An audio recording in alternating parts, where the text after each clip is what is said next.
Cofield and Company on ESPN Las Vegas. I am Steve Cofield. Come on and do it with me. The tight shorts typhoon. I'm like a leaf blower. I'm like a wood chipper. I'm like a blender on puree. I need you. I am Steve Cofield. 351 pounds, allegedly. Even if he does look like Eric Gregg ate James Toney. Now I'm very angry. With Steve Cofield. Every single one of you are going to get punished by God. You cannot escape God. It's Friday, gotta get down on Friday. Everybody's looking forward to the weekend. Friday, getting down on Friday. Everybody's looking forward to the weekend. Partying. Yeah! All right. 5 o'clock hour. Here we go. Final hour of the week, if you don't count weekend work and the podcast tonight. But we're here, Candy. We are ready to go on a Friday. Lots of good stories to get to. I'm telling you, this is a good one. We got to get into the therapy bunny. We got a big trade in the AFC West, and we got more freaking talk about the quarterback position. Is Derek Carr the guy or not? Battle-Born Injury Lawyers presents the Big Five at 5. Number 5. We'll do it live. We're rolling live video right now on ESPN Las Vegas Facebook, Twitch, Twitter. So check it out. YouTube as well. Adam Candy's here. Ari's back in our Findlay Toyota studios. The Therapy Bunny. Where is this Therapy Bunny at? What's the deal? And when we get to Derek Carr later on, will he need the Therapy Bunny? The Therapy Bunny is the breakout star of Major League Baseball in 2021. Bar none. Don't tell me about anybody else. The Therapy Bunny, who appeared at the San Francisco Giants game last night, 4.5 months old, golden brown. He actually serves a real purpose for his owner. His owner is someone who lost a restaurant during the pandemic, has had a hard time coping with anxiety. And so here go the cameras scanning through the crowd last night in San Francisco. And what do they see? They see the Therapy Bunny. They see joy. And if there's anything that getting to go back to a baseball game is supposed to do for us, it's bring us joy. Well, the Therapy Bunny is bringing us joy. The Therapy Bunny apparently is catching the attention of all of Bay Area sports. Not only did the Giants owner say that the Therapy Bunny is welcome anytime to come back to the park, but the Warriors management said, you know what? If this bunny is like an average bunny and is super fast, get him out here. We'll run the break with the Warriors. The Therapy Bunny brings comfort. The Therapy Bunny brings joy. And I, for one, am in favor of therapy bunnies and or other cuddly, soft, furry animals in all places. Wow. So you mocked on me asking you about hugging Roger Goodell next week at the draft, but it sounds like you will hug a bunny in a split second.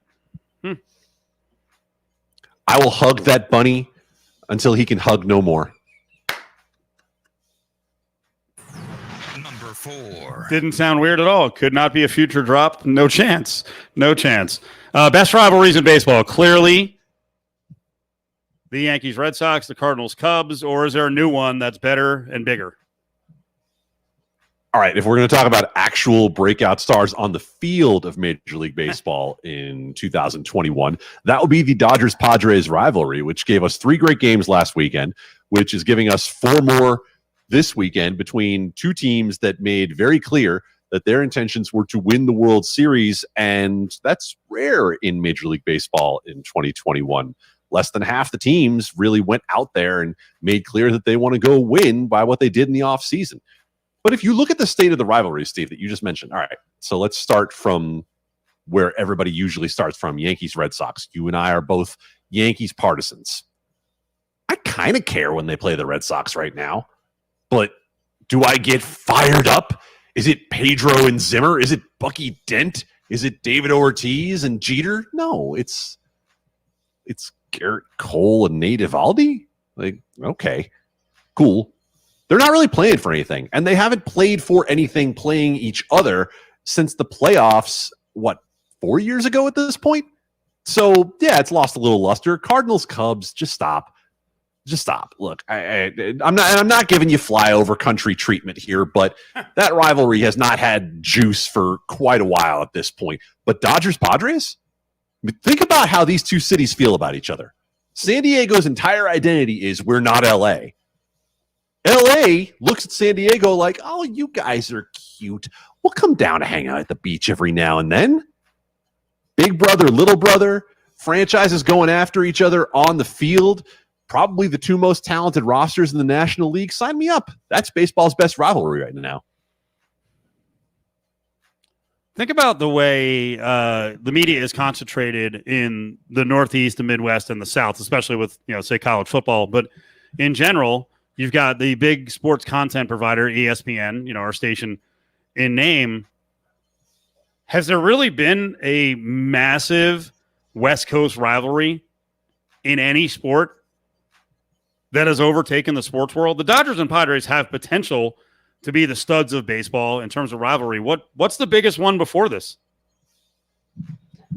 Lakers Clippers. What we tried to do with that in the last couple of years didn't really materialize. That became the problem. I think we might get it this year. I think we might get the real Lakers Clippers series. But here's the thing: it's intra LA, and as our friend King of Los Angeles, Arash, has told us many times, Lakers 1A, Dodgers 1B, and nobody else really moves the needle in all of Los Angeles. Now, but could the rivalry mean something nationally?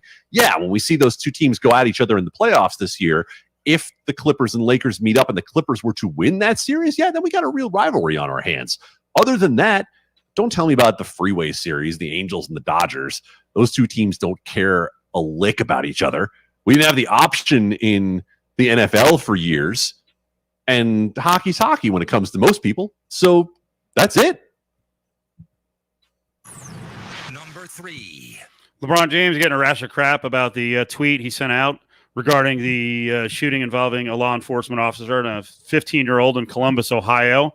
Doug Gottlieb got all over him. A lot of people have gotten all over LeBron saying, yeah, you've got a lot of responsibility here. Gottlieb actually wants the NBA to punish one LeBron James. That's interesting. We'll get to that. Let's hear a little Doug Gottlieb as he ranted on this on our sister station, Fox 1340 and 98.9 FM.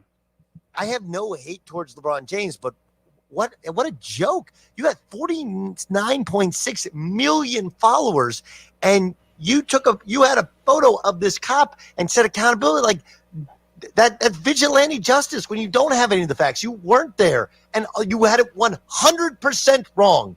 100%. Candy, what do you think about the vigilante reference? That's Doug Gottlieb being Mr. Orange County one more time. But here's the thing with the idea of vigilante justice. That's not vigilante justice. LeBron James did not tell anybody to go hurt that person. LeBron James, by saying you're next with an hourglass and hashtag accountability, was clearly, obviously, to anyone with a brain paying attention, saying you are next in the accountability that we just saw for Derek Chauvin in court, where he was convicted of murdering George Floyd. That's the kind of accountability that he's talking about. Get out of here with vigilante justice. Don't try to make LeBron's tweet fit your agenda. And Adam Silver not doing anything? More embarrassing. You're not going to do anything with LeBron James did? When he's got 49.6 million followers? Like, you say something in a game, a microphone might or might not pick it up. How many people are watching? Really watching and paying attention. LeBron James has 50 million followers. And, oh, yeah, by the way, I'm going to guess that tweet, it gets retweeted. It's like to the fourth or fifth power in terms of how many people see it. Not only did you get it wrong and did you put somebody's life in danger and did you cast police in a negative light, but even now you won't come down off of it. Candy, should he officially apologize here? And if he doesn't, is it time for the NBA to officially suspend LeBron James for, 4 or 5 games? LeBron has nothing to apologize for. I'm still waiting for someone to tell me, and I have not heard a convincing argument yet, what LeBron James did that necessitates an apology. He pulled the tweet down. Did not a lot of people spend most of their week talking about Mark Davis and his tweet about George Floyd and arguing, should it have been taken down? But no, we listened to Mark Davis when he said, I've learned from it. That wasn't my intention. And I've heard a lot of people out here saying, well, Mark Davis had things right in the heart. We heard Stanford Routt say it earlier today. Okay, I'm willing to go with it. LeBron James actually did pull the tweet down and post another explanation saying, I think it was causing anger and hate. And I don't believe that LeBron James saw this as something where he was potentially culpable if someone actually did turn to violence. I just think LeBron James reacted emotionally as a black man who's lived in America for 30-something years to a situation. And after he had a moment to see how his emotion was being interpreted, decided, okay, you know what? That wasn't really what I was going for. But you know what? When Doug Gottlieb says something like, you're casting the police in a negative light. No, the George Floyd, Derek Chauvin situation casts police in a negative light. LeBron James doesn't need to do a thing when it comes to that. That's things we can see on video. And the thing is, to talk about this situation, you have to be willing to look at it from the perspective of someone else. That's not what I'm sensing from Doug. That's not what I'm sensing from a lot of people. I'm willing to look at it from the perspective of LeBron James and the perspective of someone who for a number of years has had to watch very obvious things on video in front of them, not be punished in the criminal justice system. That would make me emotional too. I thank God every day that I have the privilege that I have, and I haven't had to live through things like that, but it doesn't mean I can't consider the perspectives of people who have. Number 2. Most teams go into the NFL offseason, logic would say, hey, let's fix some of the weaknesses. I feel like as the Raiders move towards the draft, they still have not addressed certain positions. Then there's the Chiefs. Chiefs had a really good year last year. They're a superpower team, but they got beat up on the line, on the offensive line, and then they didn't have the depth to really compete in the Super Bowl. So what have they done in the offseason? They've fixed the problem. They've addressed it repeatedly. Their first small piece was getting Kyle Long back at a really cheap number.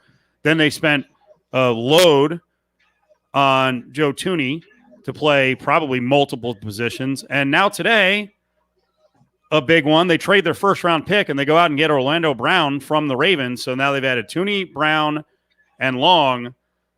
Yeah, they gave up a lot. They gave up a first-round pick and 3 other picks. They get back Brown, a second-rounder, a 6th-rounder. I mean, I don't want to state the obvious, but this is why the Chiefs dominate this division. Look at a team like the Chiefs who took the obvious hole on their roster and plugged it, period. What else do you have to say? The Raiders did that in one of their positions, but they had way more holes to plug than the Chiefs did. The Chiefs are the standard. The Chiefs are the standard not just in the West. The Chiefs are the standard in the NFL.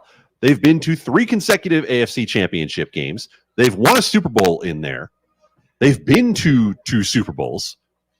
And they used logic. They said, we got screwed on our offensive line in the Super Bowl. We got crushed by Tampa's